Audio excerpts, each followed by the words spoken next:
ขอน้อมนมัสการพระเทรานุเถระบรรดาสหายการนำอดีตการนำของพรรคและรัฐที่นับถือบรรดาสหายสมาชิกพรรคพนักงานปฏิวัติอาวุโสในทั่วประเทศบรรดาทูตอนุทูตต่างหน้าองค์การจัดตั้งสากลแขกที่มีเกียรติพี่น้องร่วมชาติเพื่อนมิตรที่หักแพงทั้งหลาย มื้อนี้คณะบริหารงานศูนย์กลางพรรคป่าชนปฏิวัติลาวคณะพรรคและประชาชนชาวนครหลวงเวียงจันทน์ตั้งหน้าให้ทั่วพรรคและทั่วปวงชนลาวทั้งชาติได้ร่วมกันจัดพิธีโฮมชุมนุมใหญ่ระดับชาติขึ้นที่นครหลวงเวียงจันทน์มาหัวใจของปวงชนลาวทั้งชาติพร้อมกับบรรดาแขวงในทั่วประเทศพร้อมกันในเวลาเดียวนี้เพื่อเฉลิมฉลองวันสร้างตั้งพรรคป่าชนปฏิวัติลาวครบรอบ70 ปีที่เต็มไปด้วยบรรยากาศเบิกบานม่วนซื่นและน้ำใจฝดฝืนปฏิวัติ ในโอกาสอันสง่าราศีนี้ข้าพเจ้าขอตั้งหน้าให้ศูนย์กลางพรรคสภาแห่งชาติรัฐบาลและศูนย์กลางแนวเล่าสางชาติขอทรงความเยี่ยมยามถามข่าวอันอบอุ่นความสมัคคีหักแพงอันสนิทสนมและคำอวยพรใส่อันประเสริฐไปยังบรรดาสหายอดีตการนำพรรครัฐพนักงานอาวุโสวีรชนแห่งชาตินักรบแข่งขันในทั่วประเทศสมาชิกพรรคพนักงานทหารตำรวจประชาชนลาวบรรดาเผ่าและพี่น้องเชื้อสายลาวที่อาศัยอยู่ต่างประเทศจงมีสุขภาพเข้มแข็งมีความผาสุกและประสบผลสำเร็จในการปฏิบัติหน้าที่เวียงงานและการดำเนินชีวิตของตนทุกคนมาณโอกาสนี้ด้วย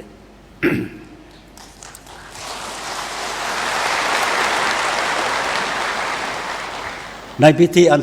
สำคัญยิ่งนี้พวกเฮาสุดที่อาลัยอาวรณ์และจดจำล้ำลึกถึงบุญคุณอันประเสริฐของประธานไกรสอนพรหมวิหารผู้นำที่เคารพรักผู้นำพาก่อตั้งฝึกฝนหล่อหลอมทนุบำรุงสร้างพรรคเฮาให้เติบใหญ่เข้มแข็งผู้นำพาภารกิจปฏิวัติและนำพาสร้างตั้งระบอบประชาธิปไตยป่าชนผู้ออกแบบบุกเบิกและนำพาภารกิจเปลี่ยนแปลงใหม่ของประเทศเฮาพร้อมกันนี้พวกเฮาก็มีความคิดคนึงหาและจดจำล้ำลึกวีรกรรมอันล้ำเลิศการเสียสละอันใหญ่หลวงของบรรดาผู้นำหุ่นก่อตั้งและหุ่นสืบทอดของพรรคพนักงานสมาชิกพรรคนักรบปฏิวัติและประชาชนลาวผู้รักษาที่ได้อุทิศเลือดเนื้อเหือแห้งเขาในภารกิจปฏิบัติเพื่อความเป็นเอกราชแห่งชาติ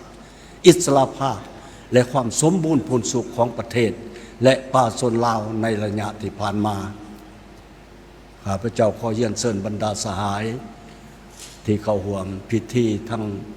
อยู่ที่นี่ได้กำลังร่วมพิธีดังกล่าวนี้อยู่ทุกแขวงในทั่วประเทศจงลุกขึ้นก้มหัวไหวอะไรถึงดวงวิญญาณของบรรดาสหายผู้ล่วงลับไปขอเชิญ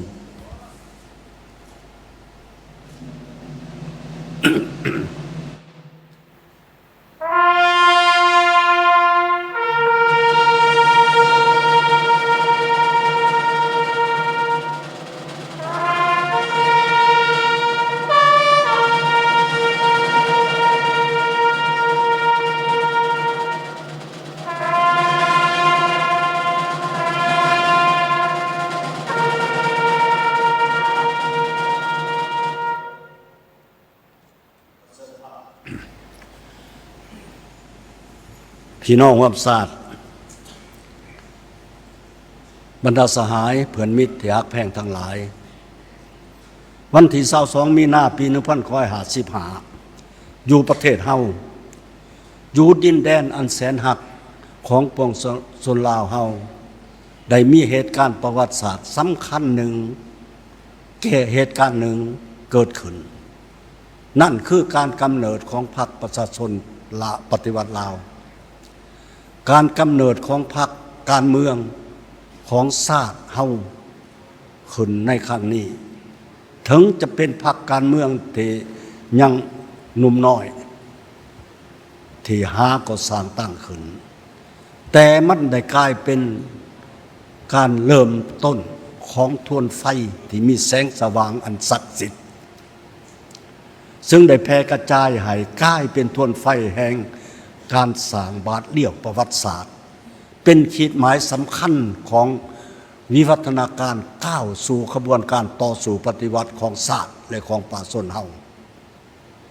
ซึ่งเป็นชาติที่เคยจมอยู่ในแอกครอบครองของต่างชาติและระบอบการปกครองที่เต็มไปด้วยการกดขี่ข่มเหงมาเป็นเวลานับพันปีการที่ชาติเฮาได้กำเนิดพรรคประชาชนลาวขึ้นในที่เป็นพรรคการเมืองปฏิวัติ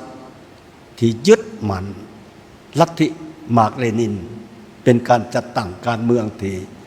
เป็นตัวแทนจงรักภักดีอย่างแท้จริงของประชาชนลาวผู้สืบทอดภารกิจอันสง่างามของพรรคอินโดจีนอันมีประธานโฮจิมินห์ผู้ยิ่งใหญ่ได้ก่อตั้งขึ้นแต่ปี 1930 นั้นพรรคประชาชนลาวเป็นพรรคที่เต็มไปด้วยอุดมการณ์แนวทางการเมืองที่เด็ดเดี่ยวนำพาต่อสู่ปฏิวัติอย่างถูกต้องเพื่อนำพาขบวนการรักษาขบวนการต่อสู้ของประชาชนลาวที่ได้เกิดมีมาแล้วแต่ว่าเป็นขบวนการรักษาที่ยังกระจายกระจายเกิดขึ้นด้วยน้ำใจรักษาเครียดแค้นการกดขี่ขูดหีดที่นำโดยเจ้ากกเจ้าเราอยู่ในประเทศของพวกเฮาในเวลานั้นพอแต่มีการกำเนิดของพรรคป่าชนลาวขึ้นพร้อมกับโครงการการเมืองฉบับทำอิฐที่กำหนดนโยบายใหม่ทิศทางและบาทก้าวเดินของการต่อสู้ปฏิวัติลาวแบบใหม่พรรคได้กลายเป็นคันทุ่งและท่วนไฟเยืองทางอันสว่างไสวให้แก่ขบวนการปฏิวัติและการต่อสู้กู้ชาติของป่าชนลาวนับแต่นั้นมาภายใต้การนำพาของพรรคป่าชนลาวต่อมากลายเป็นพรรคป่าชนปฏิวัติลาวนั้นได้นำพาการต่อสู้กู้ชาติตั้งแต่น้อยไปหาใหญ่ตั้งแต่ต่ำไปหาสูงที่สามารถญาติได้ไสชนะนี่ต่อไสชนะใหม่ที่ใหญ่หลวงกว่าเก่าจนสามารถก้าวขึ้นญาติเอาความเป็นเอกราชแห่งชาติอำนาจอธิปไตยและพื้นแผ่นดินอันครบถ้วนมาให้ประเทศชาติและป่าชนเฮาอย่างมหัศจรรย์สร้างได้บาทเลี้ยวประวัติศาสตร์ของชาติขึ้นในแผ่นดินลาวที่เป็นปิตุภูมิอันแสนฮักและหวงแหนของปวงชนลาวทั้งชาติจนเท่าทุกวันนี้บรรดาสหายพี่น้องประวัติศาสตร์ที่รักแพงทั้งหลายถ้าจะเล่าขึ้นวีรกรรมอันใหญ่หลวงที่พรรคเฮาได้ซี่นำพาต่อสู่ปฏิวัติผ่านมาถึงความทดสอบอันละเอียดเอี่ยวเกี่ยวขาดและเต็มไปด้วยความท้าทายให้ครบถ้วนหมดใดนั้นต้องใช้เวลาอันยืดยาวแต่ในโอกาสนี้ข้าพเจ้าเพียงแต่อยากยกเอาบางสถานการณ์บางเหตุการณ์อันพ้นเด่นในจำนวนหลายห้อยหลายพันเหตุการณ์ของการนำพาของพรรคเฮามาเป็นตัวอย่างที่แสดงให้เห็นถึงความพิศาจสามารถและความฉลาดสงสัยที่บ่มีไผสามารถปฏิเสธของการนำพาและบัญชาจัดการของพรรคเฮาต่อกับเส้นทางละเอียดละเอียวของการปฏิวัติของประเทศเฮานับแต่สร้างต่างพรรคขึ้นจนมาถึงปัจจุบันนี้การนำพาของพรรคเฮาอาจแบ่งออกเป็นหลายระยะประวัติศาสตร์เช่นระยะการเคลื่อนไหวคนควายการจัดตั้งพรรคก่อนการสั่งต่างพรรคป่าชนลาวได้ขึ้นได้นั้นได้มีการเคลื่อนไหวของสมาชิกพรรคคอมมิวนิสต์อินโดจีน ที่เป็นคณะพรรคแขวนลาวได้เคลื่อนไหวปิดลับในลาวเพื่อนำพาเต้าโฮมกำลังของผู้ฮักษาจัดตั้งบรรดาจุพรรคเป็นสายใยติดต่อเพื่อค้นคว้าเอาปลาส่วนผู้ฮักษาสร้างเป็นกำลังไต่ดินปิดลับเพื่อตีศัตรูอยู่ในท้องของศัตรูเบื้องต้นเหมือนการสร้างในสมาชิกจำนวนจำกัดที่สุดแต่ต่อมาสามารถขยายสมาชิกได้หลายขึ้นจนถึงมือสร้างต่างพรรคก็มีสมาชิกพรรคกว่า300 สหายในทั่วประเทศคณะพรรคแขวนลาวนำโดยสหายไกรสอนพรหมวิหารและบรรดาคณะนำที่เป็นสมาชิกพรรคคอมมิวนิสต์อินโดจีนพร้อมสมาชิกพรรคจำนวนดังกล่าวอยู่ในประเทศได้สร้างกองห้อยราชวงศ์ขึ้นอยู่ภาคเหนือและเวลาใกล้ๆกันนั้นอยู่ภาคใต้ประธานคำไต้ศรีพันดรก็ได้นำพาสร้างตั้งกองห้อยไส้จักรพรรดิขึ้นโดยมีท่านศรีทนกรมดำเป็นผู้บัญชาเป็นการกองทหารปฏิวัติทับอิฐที่ต่อสู้จักรพรรดิลาเมืองขึ้นฝรั่งและตีนมือของพวกเขาการต่อสู้ถึงว่ามีอุปสรรคหลายประการการปราบปรามของศัตรูก็แสนสาหัสแต่ก็สามารถได้รับชัยชนะเป็นก้าวๆจนถึงปี1954ภายหลังกองทัพฮุกฮานของฝรั่งได้ถือปราศัยในบันลบเดียนเวียนฟู่ที่ลือซื้อจนเฮ็ดให้จักรพรรดิลาเมืองขึ้นเขาถอนตัวออกไปจากอินโดจีนและยอมลงนามสัญญาเซเนลรับผู้เอกราชของ3 ประเทศอินโดจีนเป็นการสิ้นสุดลัทธิลาเมืองขึ้นแบบเก่าของจักรวรรดิฝรั่งอยู่3 ประเทศอินโดจีน เวลานี้เป็นโอกาสให้มีการขยายตัวของกำลังปฏิวัติอยู่ในประเทศเฮาและได้สร้างโอกาสให้แก่การสร้างตั้งพรรคป่าชนลาวขึ้นเพื่อสืบต่อนำพาการต่อต้านศัตรูผู้ฮุกฮานสืบต่อมาภายหลังก่อสร้างพรรคป่าชนลาวขึ้นพรรคเห็นว่าเส้นทางการต่อสู้ปฏิวัติปลดปล่อยศาสตร์จากศัตรูผู้ฮุกฮานทั้งเก่าและใหม่เต็มไปโดยสิ่งท้าทายทดสอบละเอียดละเอียดเกี่ยวขันอย่างยิ่งการสังสากำลังก็แตกตูนกันหลายแต่ภายใต้การนำพาของพรรคกองทัพเฮาก็ได้เติบใหญ่ขยายตัวเป็นก้าวๆมาสามารถตีเอาชนะศัตรูจากบรรลบนี้ไปสู่บรรลบใหม่ได้รับชัยชนะเป็นก้าวๆจนสามารถสร้างตั้งได้เขตปลดปล่อยของกำลังปฏิวัตินับหมื่นนับกว้างออกร่วมเอา2/3ของดินแดนในทั่วประเทศและครึ่งหนึ่งของพลเมืองลาวในเวลานั้นและพรรคเฮาได้ซี่นำสร้างเขตปลดปล่อยให้กลายเป็นรัฐหนึ่งเฮียนบรรดาสหาย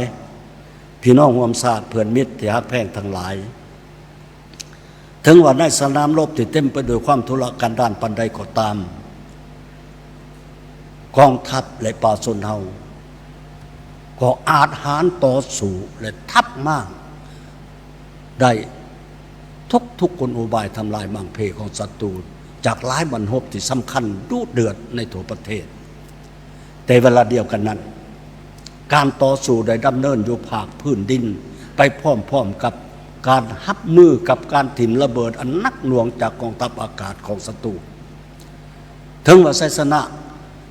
ของกำลังปฏิวัติได้สืบต่อขยายตัวก็ตามพรรคได้ซี่นำให้เขาร่วมลาวถึง3 ครั้งเพื่อแสดงเจตนาของฝ่ายแนวลาวหักษานำโดยพรรคเฮา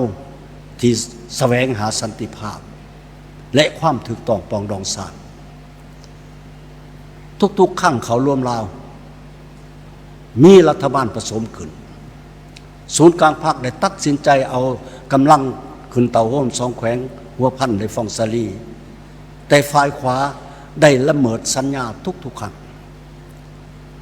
ผ่านการละเมิดสัญญาของฝ่ายศัตรูนั้นศูนย์กลางได้มีทิศซี่นำให้หันทิศการต่อสู้ด้วยกำลังอาวุธขึ้นใหม่การตัดสินใจของพรรคเฮาที่เอาผู้นำของฝ่ายนราศาสตร์เข้าร่วมรัฐบาลผสมการเอากองพันที่1และกองพันที่2เข้าร่วมกับกองทัพฝ่ายขวาอยู่เสียงเงินตามสัญญาและถงไหหินล้วนแต่แม้นการตัดสินใจที่กล้าหาญของพรรคเฮาถึงจะฮู้อยู่แก่ใจว่าจะถูกศัตรูกดดันก้าวไปถึงรับศูนย์แต่สิ่งที่เกิดขึ้นตามมานั้นแม้นผู้นำเฮาได้ต้นออกจากคุกโพนเข่งและกองพันที่2พาวงปิดล้อมของศัตรูออกจากถงไหหินได้อย่างปลอดภัยพวกเฮาจะเห็นได้ทุกครั้งเมื่อมีการหันทิศต่อสู้ได้เฮ็ดให้ขบวนการปฏิวัติเติบใหญ่ขยายตัวขึ้นอย่างบ่หยุดยั้งเขตปลดปล่อยได้ขยายกว้างออกในที่สุดก็ถึงบั้นต่อสู้โค่นล้มระบอบเก่าด้วยกำลังมวลชนยึดอำนาจมามือประชาชนประกาศสถาปนาสาธารณรัฐประชาธิปไตยประชาชนลาวขึ้นอย่างสง่าองอาจในวันที่2 ธันวาคม ปี 1975 ซึ่งเหตุการณ์ดังกล่าวนี้สหายไกรสอนพรหมวิหารได้ขนานนามเอาไว้ว่าเป็นเหตุการณ์พลิกแผ่นดินปีนแผ่นฟ้านั่นเองตกมาระยะแห่งการฟื้นฟูประเทศภายหลังสงครามหรือพวกเขาเคยเอ่ยว่าเป็นระยะห้ำบาดแผลสงครามเป็นระยะประวัติศาสตร์หนึ่งที่เต็มไปด้วยความท้าทายซึ่งพรรคเฮาต้องได้นำพาต้านและกับการสร้างความปั่นป่วนในสังคมของพวกบ่หวังดีในระบอบใหม่ด้วยการเฮ็ดให้มีการแตกตื่นในหมู่ประชาชนการนำพาต้านการโฆษณาใส่ร้ายป้ายสีของฝ่ายกงกันขามไปพร้อมๆกับการปิดล้อมทางเศรษฐกิจของต่างประเทศปลุกปั่นให้คนลาวหนีออกประเทศสร้างเหตุการณ์ต่างๆขึ้นเพื่อเบียดยึดเขตแดนของพวกเขาและมีหลายกลอุบายทำลายของฝ่ายกงกันขามหวังบีบคั้นเฮ็ดให้สาธารณรัฐประชาธิปไตยประชาชนลาวที่นุ่มน้อยล่มสลายแต่หัวทีแต่โดยความเด็ดเดี่ยวเหนียวแน่นของการนำพาของพรรคเฮาอันมีประธานไกรสอนพรหมวิหารเป็นผู้นำนั้นได้วางนโยบายที่ถูกต้องสอดคล้องทั้งสร้างความเสื่อมมั่นในประชาชนต่อแนวทางและบาทกล่าวเดินของประเทศในระบอบใหม่ทั้งตัดสินใจแก้ไขปัญหาพัฒนาเศรษฐกิจสังคมแก้ไขปัญหาป้องกันความสงบป้องกันชาติทับมั่งกลอุบายทำลายมั่งเพของพวกคนบดีทั้งอยู่ภายในและทับมั่งกลอุบายเบียดยึดตามชายแดนให้ปราศัยลงได้ถึงวันระยะนี้เป็นระยะเกี่ยมสางรัฐธรรมนูญและกฎหมาย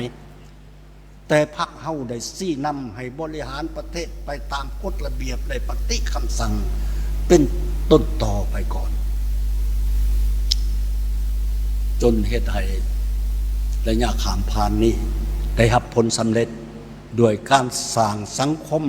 ให้นับเข้าสู่ระเบียบวินัยและมีการแก้ไขปัญหาต่างๆที่เกิดขึ้นในประเทศภายหลังสงครามมีบาทก้าวเดินอย่างหนักแน่นขึ้นเต่าโฮมได้ความสมัคคีเป็นเอกภาพภายในเต่าโฮมได้กำลังแห้งและความถูกต้องปรองดองของกำลังที่มาจากเขตปลดปล่อยและข้าราชการของเขตปกครองอยู่เวียงจันทร์อย่างเป็นปึกแผ่น นี่คือไสยชนะเบื้องต้นที่สำคัญในการบริหารประเทศภายหลังสถาปนาระบอบใหม่ภายใต้การนำพาของพรรคที่ได้แสดงออกถึงความสามารถของพรรคกำอำนาจที่มีความศักดิ์สิทธิ์ต่อจากนั้นมาเป็นระยะแห่งการกำหนดออกแนวทางนโยบายเปลี่ยนแปลงใหม่รอบด้านและมีหลักการของพรรคระยะนี้อาจว่าได้ว่าเป็นระยะประวัติศาสตร์อันอีกยุคหนึ่งของการเปลี่ยนแปลงอย่างประดิษฐ์สางโดยความกล้าหาญและแท้เหมาะกับสภาพความเป็นจริงจุดพิเศษของยุคสมัยและความอยากต้องการของการพัฒนาประเทศเฮาเพื่อก้าวเดินไปหน้าอย่างบ่หยุดยั้งพรรคเฮาอันมีประธานไกรสอนพรหมบริหารเป็นผู้นำได้พาทางได้สร้างให้มีแนวทางเปลี่ยนแปลงใหม่หรือเบื้องต้นก็ใช้ชื่อว่าจินตนาการใหม่นั่นและกรมการเมืองคณะบริหารงานศูนย์กลางพรรคแต่ละสมัยได้นำพาสี่นำอย่างเป็นหูปธรรมนับมือนับเข้าสู่ล่วงเลิกจนเท่าทุกวันนี้แนวทางเปลี่ยนแปลงใหม่ได้หันจากกลไกเศรษฐกิจบริหารเกื้อกูลไปสู่เศรษฐกิจตลาดโดยการหับหูเศรษฐกิจหลายภาคส่วนในของประเทศเฮาให้พัฒนาไปพร้อมๆกัน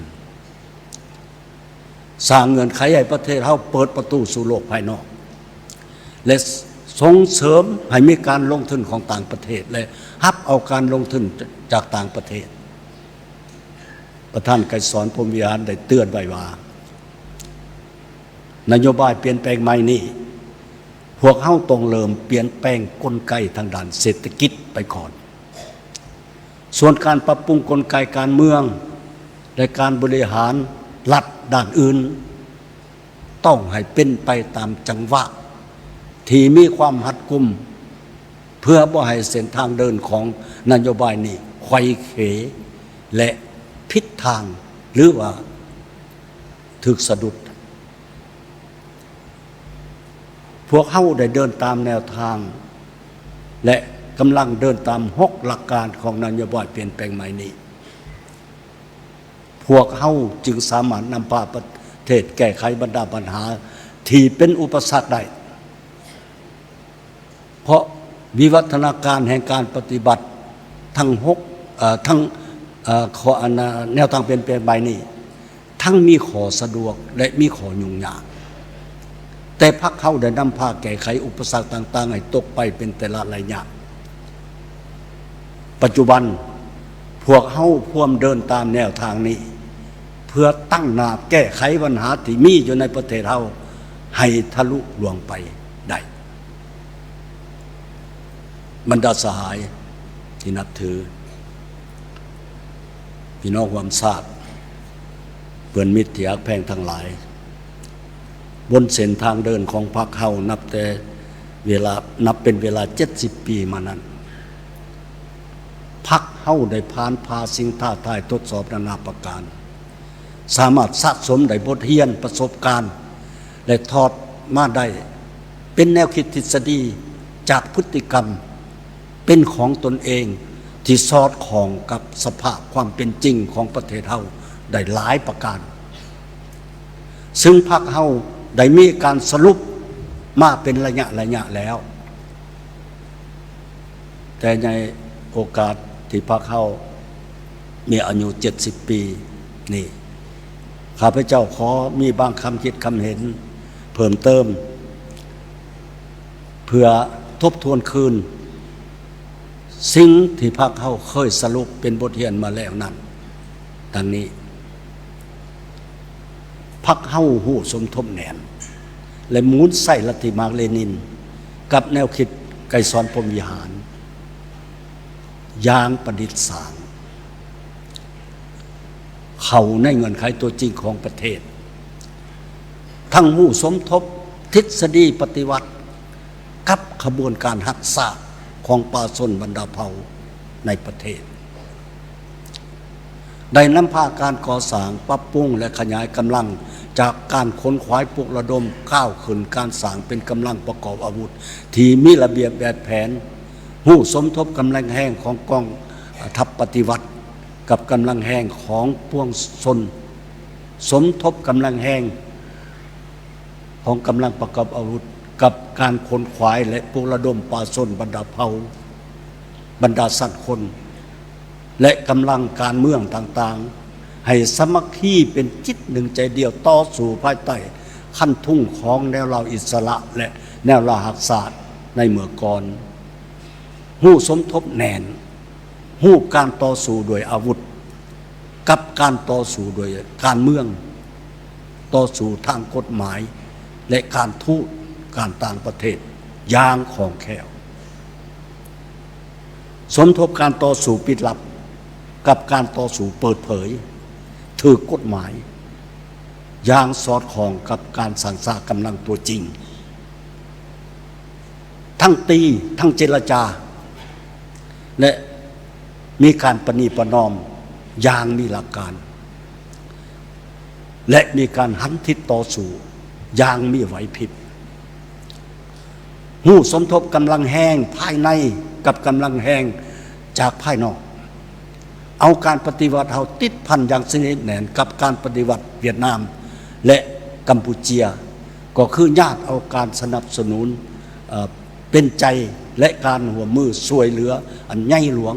จากอดีตสหภาพโซเวียตสาธารณรัฐประชาชนจีนและของบรรดาประเทศสังคมนิยมภายนอกที่และกำลังหาความสันติภาพและความก้าวหน้าในทั่วโลกพรรคเฮาบ่เคยหยุดยั้งในการปรับปรุงเปลี่ยนแปลงตนเองเพื่อปรับตัวและยกสูงความสามารถในการนำพาภารกิจปฏิวัติพรรคเฮาสอกหาเส้นทางก้าวเดินอย่างที่สอดคล้องกับลักษณะและจุดพิเศษของประเทศเฮา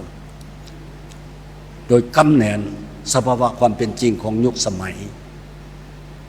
ในขณะที่บรรดาประเทศสังคมนิยมยุโรปตะวันออกถึกและตกเขาอยู่ในวิกฤตการณ์และ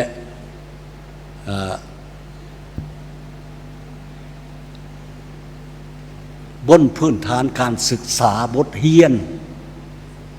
ของต่างประเทศอย่างมีการเลือกเฟ้นพรรคเฮาอันมีประธานไกรสอนภูมิยานเป็นผู้นำได้นำพาบุกเบิกและปฏิบัติภารกิจเปลี่ยนแปลงใหม่ซึ่งก่อนอื่นหมดและเป็นพื้นฐานกว่าหมู่แม่นกำหนดเส้นทางก้าวขึ้นของประเทศเฮาจากการก้าวขึ้นสังคมนิยมโดยกงโดยประพันธ์ทุนนิยมมาเป็นการสืบต่อบูรณะและขยายระบอบประชาธิปไตยประชาชนสร้างบรรดาปฐมปัจจัยเพื่อก้าวขึ้นสังคมนิยมเป็นก้าวด้วยความสามารถและกำลังแห่งตัวจริงของประเทศเฮาหันเปลี่ยนกลไกเศรษฐกิจ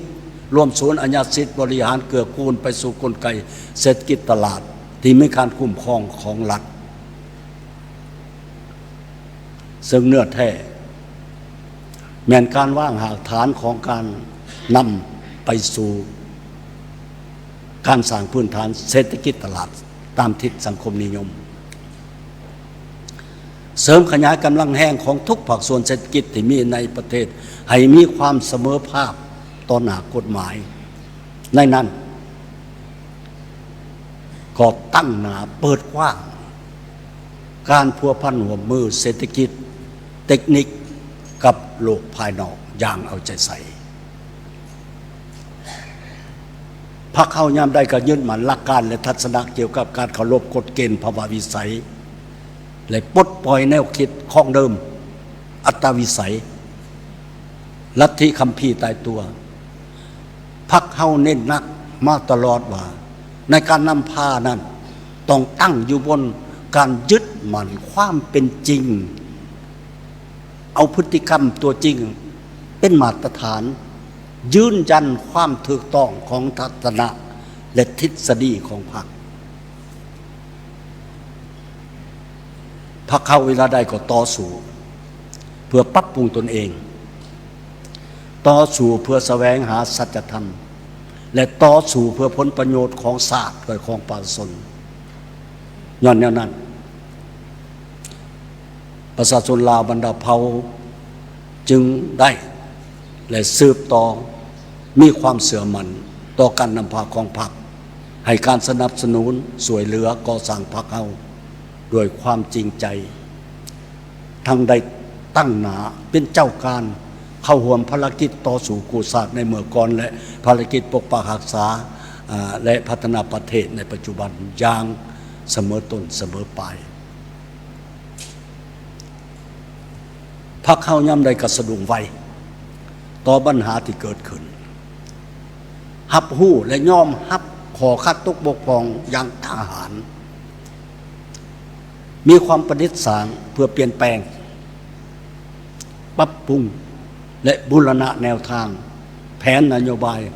ที่วางออกในแต่ละระยะให้สอดคล้องกว่าเก่าและบริบูรณ์ขึ้นอย่างบ่หยุดยั้งในระยะที่การพัฒนาเศรษฐกิจสังคมที่ขยายตัวนั้นพรรคได้คำนึงและชี้นำและชี้ให้เห็นปัญหาบ่ถือเอาการเติบโตของร่วมยอดผลิตภัณฑ์ภายใน GDP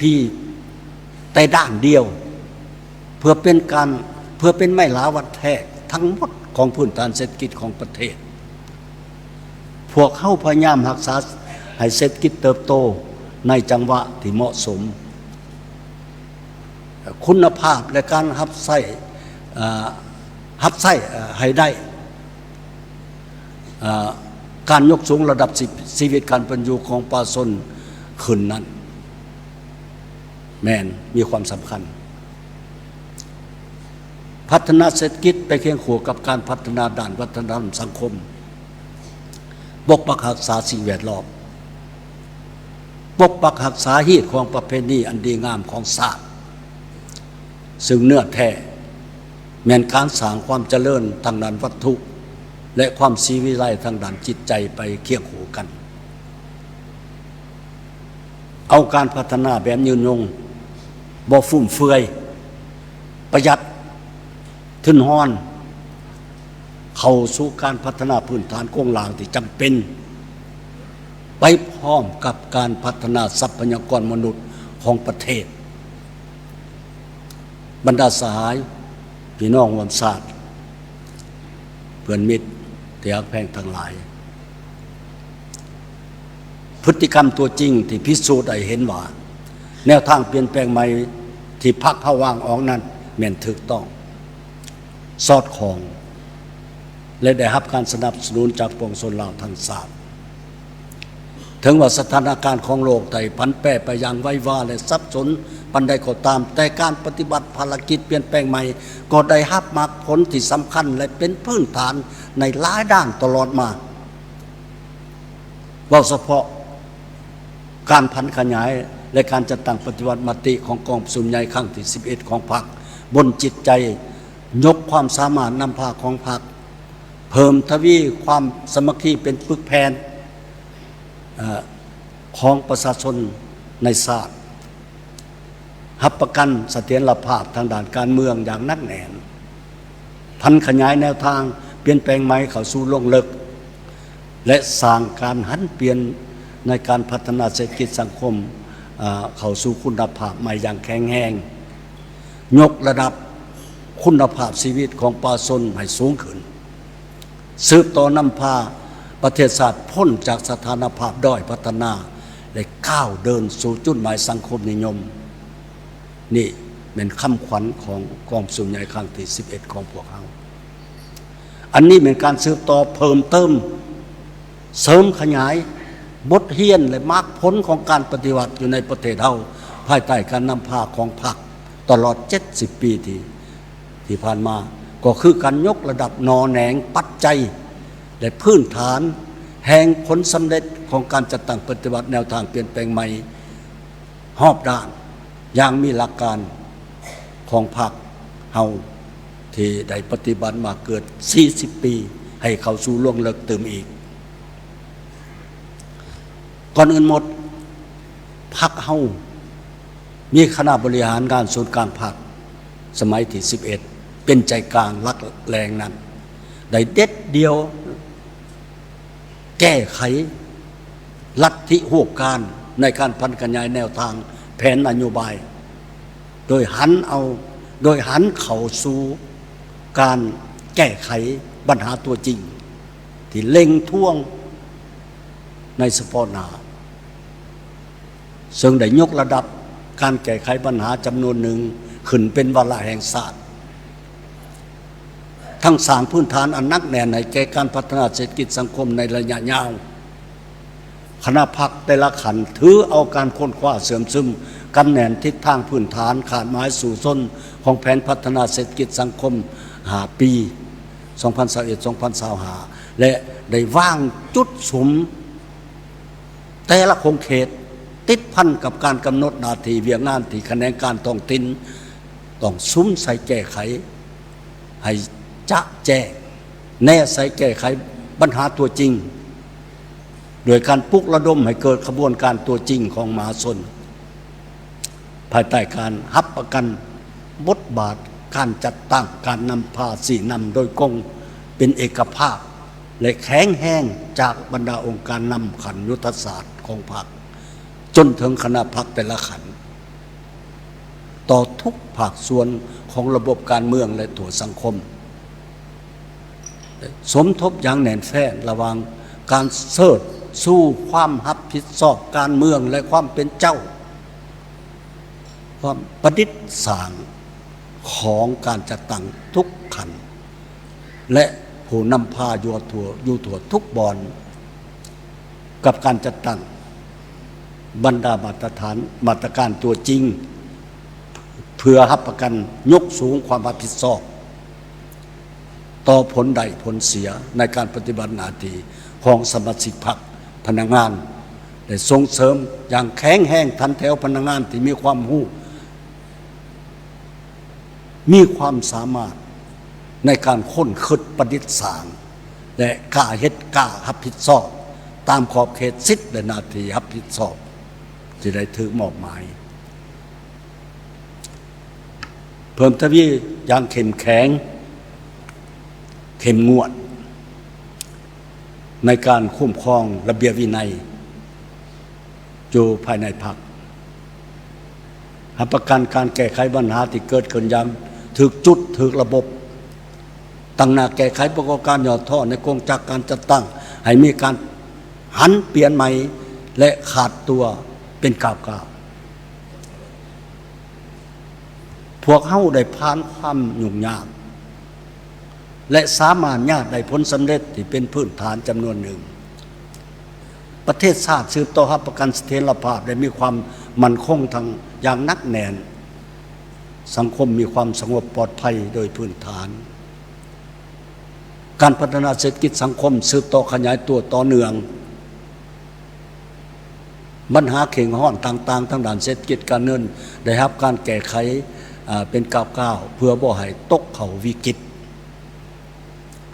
เวียกป้องกันชาติป้องกันความสงบทั่วปวงชนอันหอบด้านได้รับการปฏิบัติอย่างดีกำลังประกอบอาวุธได้รับการปรับปรุงพัฒนาและรับประกันถาดแท้ปฏิวัติได้อย่างนักแน่นการเคลื่อนไหวเวียงานต่างประเทศในขอบเขต2 ฝ่ายหลายฝ่ายสืบต่อได้รับการยกระดับขึ้นอย่างแข็งแรงต่อเนื่องและบรรลุมรรคผลสำคัญที่เป็นพื้นฐานอันพ้นเด่นเหมือนการสำเร็จหน้าที่เป็นประธานอาเซียนและการเป็นเจ้าภาพกองประชุมสุดยอดอาเซียนกองประชุมไอปาและกองประชุมสุดยอดเกี่ยวของต่างๆในปี 2024 มีผลสำเร็จอันจบงาม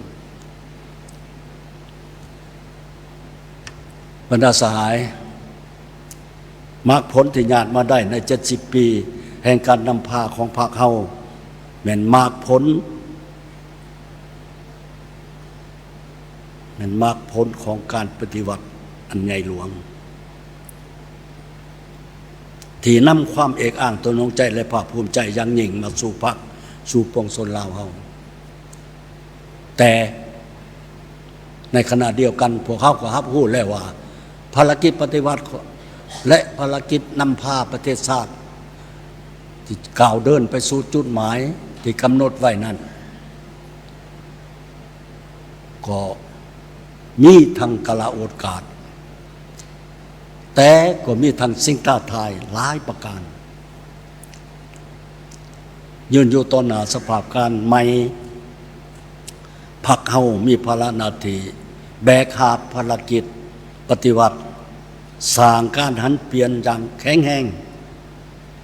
ลึกซึ้งรอบด้านที่กองประชุมใหญ่ครั้งที่11ของพรรควางออกและบรรดาทิศทางแผนนโยบายใหม่ที่จะหับห้องในกองประชุมใหญ่ครั้งที่12ของพรรคที่จะมาถึงก็คือการพัฒนาขยายแนวทางเปลี่ยนแปลงใหม่รอบด้านที่มีหลักการของพรรคเข้าสู่ล่วงลึกและแท้เหมาะกับสภาพความเป็นจริงของประเทศชาติและสภาพแวดล้อมสากลในเงื่อนไขใหม่บนพื้นฐานนั้นพรรคเฮาต้องยึดมั่นและหู้เสริมขยายธาตุแท้มูลเสื่อปฏิวัติผลงานที่พรรคเฮาญาติมาได้นั่นให้นักแน่นประดิษฐ์สร้างเพิ่มทวีการสืบต่อนำพาสร้างการหันเปลี่ยนที่แข็งแรงบุกบืนสู่ชนปรับปรุงก่อสร้างพรรคแน่ใส่เฮ็ดให้ได้ให้พรรคเฮาเข้มแข็งอย่างบ่หยุดยั้งและให้พรรคเฮามีลักษณะนำหน้าอยู่ทุกเวลายกสูงคันทุ่งแห่งการเต่าร่วมความสามัคคีเป็นปึกแผ่นแน่นหนาของปวงชนเหล่าทั้งชาติสืบทอดและเสริมขยายมูลเสื้อที่มีเกียรติสง่าของแนวเราอิสระแนวเราหักศาสตร์ในเมื่อก่อนก็คือแนวเราสังศาสตร์ในปัจจุบันนี้เพื่อปลุกระดมกำลังแห่งตัวสังคมปฏิบัติแนวทางนโยบายของพรรคและพัฒนาเศรษฐกิจสังคมก็คือการเข้าร่วมภารกิจปกปักรักษาและพัฒนาประเทศชาติโดยเฉพาะแม่นการพัฒนาทรัพยากรมนุษย์สร้างลาวให้คนลาวมีความรู้ความสามารถไปเคียงคู่กับการสร้างค่านิยมที่ถูกต้องต่อกับความเป็นลาวในยุคใหม่ไปพร้อมๆกับการปกปักรักษาคุณค่าของความเป็นลาวต้องได้ยกสูงจิตใจเอกราชเป็นเจ้าตนเองกลุ่มตนเองสร้างความเข้มแข็งโดยตนเองเพื่อเป็นหลักประกันสืบต่อเสริมขยายมูลเสื่อความสามัคคีการพัวพันหัวมืออันสนิทแน่นกับพรรคการเมืองบรรดาประเทศเพื่อนมิตรยุทธศาสตร์ก็คือบรรดาประเทศก็กำลังการเมืองของขบวนการก้าวหน้าในโลกสืบต่อเป็นเจ้าการปฏิบัติการหัวมือกับสากลกับคู่ห่วมพัฒนาอย่างตั้งหน้าเพื่อภารกิจการพัฒนาประเทศชาติของพวกเขาประกอบส่วนสำคัญเขาในการเสริมสร้างความเข้าอกเข้าใจส่งเสริมมิตรภาพการร่วมมือเพื่อพัฒนาการสร้างสันติภาพและความมั่นคงของภาคพื้นและของโลกข้าพเจ้าขอถือโอกาสนี้ตั้งหน้าให้พรรครัฐและประชาชนแสดงความรู้บุญคุณอย่างล้นเหลือและความขอบใจอันบริสุทธิ์ผุดพองและจริงใจมายังบรรดาพรรคภายนอกโดยเฉพาะพรรคคอมมิวนิสต์เวียดนามพรรคคอมมิวนิสต์จีนพรรคประชาชนกัมพูชีพรรคบรรดาประเทศคู่ร่วมยุทธศาสตร์และพรรคการเมืองประเทศเพื่อนมิตรอื่นๆรวมทั้งประชาชนบรรดาประเทศคู่ร่วมพัฒนาทั้งอยู่ใกล้และอยู่ไกลองค์การจัดตั้งสากลที่ได้ให้การสนับสนุนและช่วยเหลืออันใหญ่หลวงและล้ำค่าแก่ภารกิจต่อสู่ปฏิวัติของพรรคและการสร้างสรรค์พัฒนาของประชาชนลาวในตลอดระยะที่ผ่านมาและปัจจุบันและอนาคตอย่างสุดอกสุดใจมาในโอกาสนี้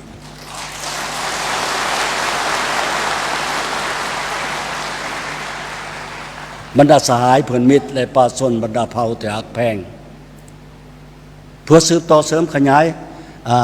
ภารกรรมประวัติศาสตร์อันยิ่งใหญ่ในการสืบต่อภารกิจปฏิวัติของพรรคเฮาให้ดำเนินไปด้วยความนักแน่นและมีไซข้าพเจ้าขอตั้งนายศูนย์กลางพรรคการนำของพรรคและรัฐขอเหียกห้องมายังบรรดาสหายคณะพรรคคณะนำแต่ละขันพนักงานสมาชิกพรรคนักรบปฏิวัติจงพร้อมกันออกแห่งทนุบำรุงปรับปรุงก่อสร้างพรรคยกสูงมนจิตปฏิวัติความสามารถนำพาเพิ่มทวีความรับผิดชอบการเมืองของทุกการจัดตั้งและสมาชิกพรรคทุกคนทุกการจัดตั้งและทุกสหายให้สูงขึ้นทั้งบุกบื้นสู่ส้นเฮ็ดสำเร็จหน้าที่เวียงงานที่พรรคและรัฐมอบหมายให้สมกับความไว้เนื้อเชื่อใจของประชาชนขอเหี่ยวข้องมายังประชาชนลาวบรรดาเผ่าจงออกแห่งแข่งขันกันเสริมขยายจิตใจหักษาปฏิบัติสิทธิ์เป็นเจ้าประเทศชาติอย่างแข็งแรงและเป็นเจ้าการและเข้าร่วมติดตามกวดกาและสวยเหลือตำหนิติชมต่อการเคลื่อนไหวปฏิบัติหน้าที่ขององค์การจัดตั้งพรรคก็คือสมาชิกพรรคพนักงานรัฐกรอย่างเป็นปกติสวยพรรครัฐเสริมขยายจุดดีดัดแปลงจุดอ่อนแก้ไขจุดบกพร่องให้มีการเปลี่ยนแปลงใหม่นับมือนับเข้มแข็งขึ้นจางบ่หยุดยั้งพรรคเฮาถือเอาบทเรียนล้ำค่าของการผ่านพากับสิ่งท้าทายทดสอบนานาประการผ่านมานั้นให้เป็นอาวุธเป็นกำลังใจในการปฏิบัติหน้าที่ปฏิบัติภารกิจของตนที่ประชาชนมอบหมายให้เพื่อเฮ็ดให้ประเทศชาติอันแสนรักและห่วงแหนของพวกเฮาได้รับการปกปักรักษาและที่พวกเขาได้สร้างขึ้นโดยความเสียสละอันใหญ่หลวงเต็มไปด้วยวีรกรรมอันล้ำเลิศของบรรพบุรุษเฮาและการนำของพรรคเฮาแต่ละรุ่นแต่ละยุคพรรคและรัฐเฮาและประชาชนเฮานั่นได้มีหน้าที่ปกปักรักษาและทนุถนอมไว้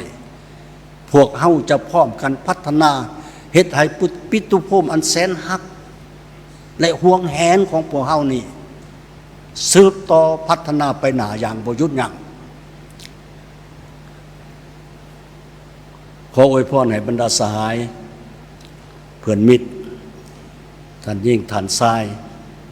และตัวปวงชนเราทางศาสตร์จงมีสุขภาพแข็งแรงมีความผาสุกประสบผลสำเร็จในหน้าที่การงานทุกประการพรรคประชาชนปฏิวัติลาวที่มีเกียรติสง่ามั่นยืน